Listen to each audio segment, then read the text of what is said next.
Good morning. My name is Jeju Abraham and I'm one of the OET trainers working for Royal Institute, Kottayam. Today, I am going to talk to you about the OET writing criteria update. By now, you might have all heard about the OET updated writing criteria.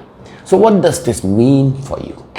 Let me start by saying there is absolutely no change to the test whatsoever.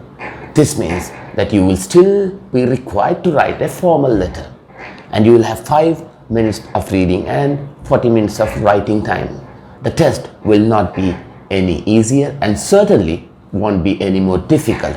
There will be no change to the language proficiency level, no change to the writing skills required, and no change to the strategies you have been learning to successfully pass the writing test. So my advice would be, don't panic.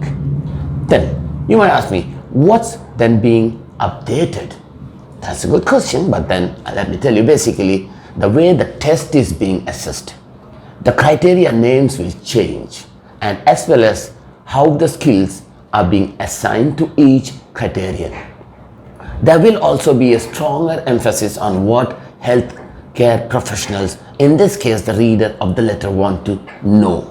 In other words, the purpose of the letter and the language you use that allows the reader to retrieve the information easily, accurately, and concisely. Now, let us have an insight into the OET writing criteria, old versus the new. In the old form, there were 5 criteria, totaling 30 points. Now, these are overall task fulfillment, appropriateness of language, comprehension of stimulus, linguistic features, and then the presentation features. In the upgraded version, now there will be 6 criteria totaling 38 points. The number 1 is purpose, number 2 is the content, number 3 is the conciseness and clarity, number 3 is the genre and style, number 4 is the organization and layout, and number 6 is language. So again, there's no change to what is being assessed, only the names have been changed and the same skills are assessed only under different criteria. So why is the OET writing criteria being updated? Let me tell you why the OET writing criteria is being updated.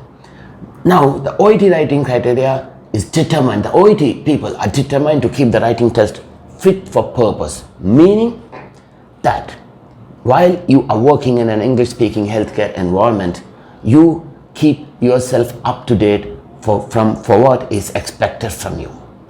Now, many people were involved in the decision making process, including consultations with a range of healthcare professionals. This is what they said about each criterion.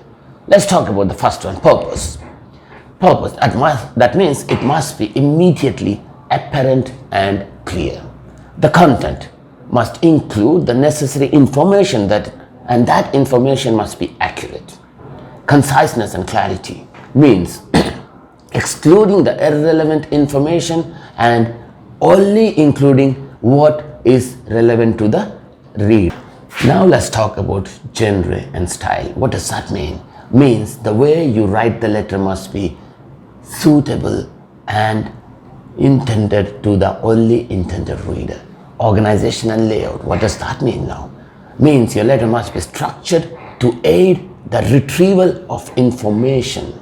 Language should aid the retrieval of information. I always repeat this, language, that means it should aid the retrieval of information. This all means that the skills that make up the old OET writing criteria have now been incorporated into a new one. For example, spelling, punctuation, layout, which make up presentation features in the current system, will be separated, with layout moving to organization and layout and spelling and punctuation moving to language for obvious reasons. Now let me give you a brief summary. Purpose gives a quick and precise sense of what is being asked. Let me tell you, but this does not mean simply saying this is a referral letter, but rather providing the reason why you are writing this particular to this particular reader.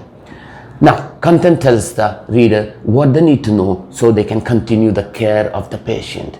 Conciseness and clarity is omitting what the reader doesn't need to know and summarizing the relevant information accurately, efficiently, and effectively. Genre and style is choosing the appropriate register and tone that is suitable for the reader. Organizational layout is organizing your letter in a logical sequence with appropriate paragraphing and layout. Language is using suitable, accurate vocabulary, grammar, spelling, and punctuation to enhance readability. This is not showing off, but rather selecting vocabulary, etc., that best fit the situation and the reader. I hope this has helped you clarify any misconceptions you have had about the OET updated writing. Thank you so much, and I'll be back with more for you. Thank you.